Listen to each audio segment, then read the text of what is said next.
Hi అండి. నేను ఇప్పుడు ఆరెంజ్తో హల్వా చేస్తున్నాను. ఈ ఆరెంజెస్ ఏంటంటే చప్పగా ఉన్నాయి బాగా అసలు.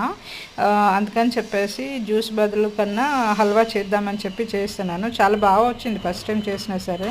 ఇవి పల్ప్ మిక్సీలో వేసుకుని పల్ప్ అండ్ జ్యూస్ సెపరేట్ చేసేసి జ్యూస్లో కార్న్ఫ్లవర్ వేసుకుని ఉండలు లేకుండా కలిపి పెట్టుకుని పక్కన పెట్టుకోండి. తర్వాత పాన్ తీసుకుని అందులో షుగర్ సిరప్ రెడీ చేసుకోండి.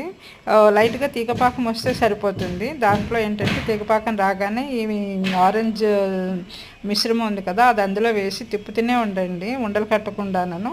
సో మీకు కావాలంటే ఫుడ్ కలర్ వేసుకోండి, కొంచెం డ్రై ఫ్రూట్స్ వేసి ఫుడ్ కలర్ వేసుకుంటే బాగుంటుంది.